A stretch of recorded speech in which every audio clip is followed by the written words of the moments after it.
भूखे तोते और बढ़ई की कहानी। नदी के किनारे जंगल में किसी पेड़ पर एक भोला सा तोता रहता। एक बार भूख से व्याकुल तोते को दिन भर ढूंढने के बाद दाल का एक दाना मिल ही गया।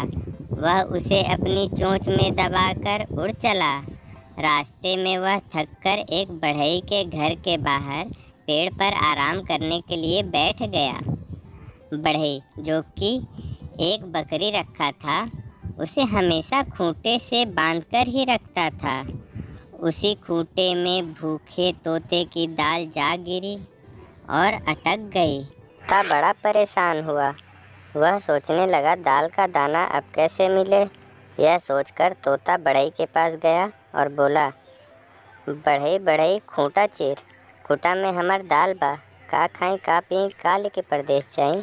बढ़ई यह सुनकर झट से खड़ा हुआ और बोला, ऐ तोते, तुम्हारे एक दाल के दाने के लिए मैं खूंटा नहीं चीरने वाला, चलो भागो यहाँ से।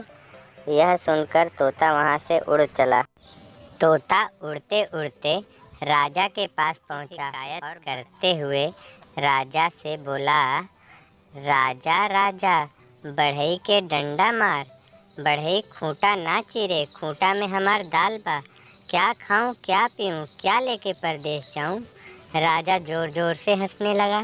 बोला, ऐ तोते, तुम्हारे एक दाने के लिए मैं बढ़ई को क्यों मारूं।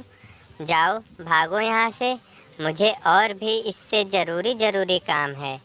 राजा से ना सुन तोता बहुत ही दुखी हुआ और वहाँ से दुखी मन से ही वह वापस लौट गया। कुछ हिम्मत रख वह सांप के पास गया और बोला, सांप सांप, राजा को डस ले, राजा बढ़ई को डंडा ना मारे, बढ़ई खूंटा ना चीरे, खूंटा में हमार दाल बा, क्या खाऊं क्या पीऊं क्या लेकर प्रदेश जाऊं। यह सुनकर सांप बहुत ही अचंभित हुआ और तोते से बोला, तुम्हारे एक दाने के लिए मैं राजा को डसने नहीं वाला, भागो यहाँ से, मुझे अभी सोना है, ये मेरे सोने का समय है। सांप से ऐसा सुन वहाँ से भी तोता चला गया।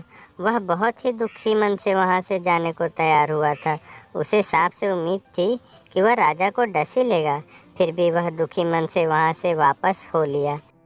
अब तोते को और वह लाठी के पास जा पहुँचा और लाठी से बोला, लाठी लाठी सांप मार, सांप ना राजा डसे, राजा ना बढ़ई को डंडा मारे, बढ़ई ना खूंटा चीरे, खूंटा में हमार दाल बा, क्या खाऊं क्या पीऊं क्या लेकर परदेश जाऊं। लाठी को बहुत ही अजीब लगा। तोते की बातों को ऊट पटांग समझकर लाठी ने उसको भगा दिया वहाँ से।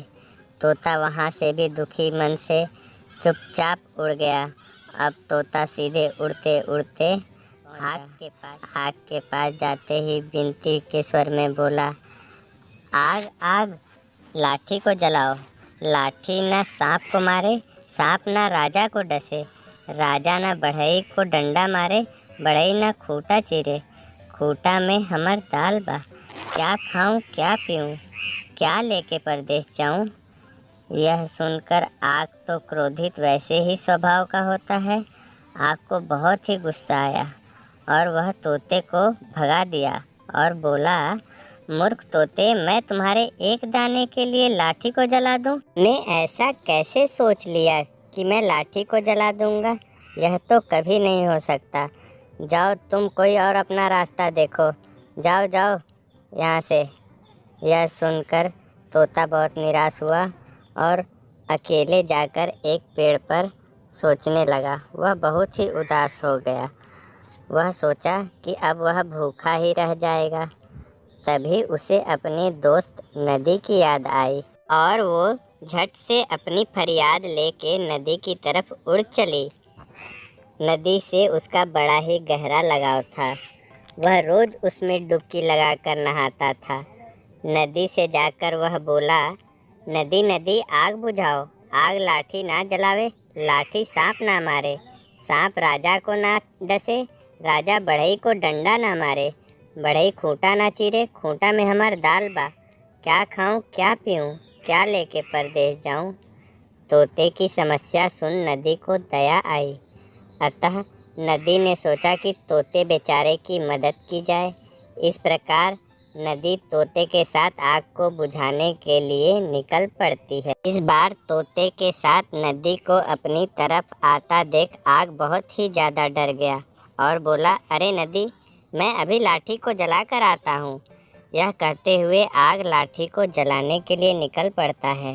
लाठी तोते के साथ आग को अपनी तरफ इतनी तेजी से आता देखकर सकपका गया और आग से बोला, आग भाई, मैं अभी जाकर सांप को मारता हूँ। यह कहकर लाठी भी तेजी के साथ सांप को मारने के लिए निकल पड़ता है। लाठी को अपनी तरफ आता देख सांप पहले ही बिना कुछ बोले मुंह घुमाकर राजमहल की ओर तेजी से राजा को डसने के लिए निकल पड़ा। तोते के साथ सांप को आता देख राजा सारा माजरा समझ जाता है और झट से बढ़ई को बुलवाता है। बढ़ई को खूंटा चीर कर दाना निकालने का आदेश दे देता है। आदेश पाकर बढ़ई खूंटा चीरने निकल पड़ता है। बढ़ई को आता देख खूंटा बोला, ऐ भाई, हमको क्यों चीरोगे? बस मुझे उल्टा कर दो, दाल का दाना खुद निकल जाएगा। बढ़ई को ऐसा ही ठीक लगा। बढ़ई ने खूंटे को उल्टा किया और दाल का दाना बाहर निकल आया। तोता झट से दाल के दाने को अपनी चोंच में पकड़कर वहाँ अपनी दोस्त नदी के साथ सभी लोगों का धन्यवाद कर फुर से उड़ चलता है। इस कहानी से हमें यह सीख मिलती है कि कोशिश करने वालों की कभी हार नहीं होती।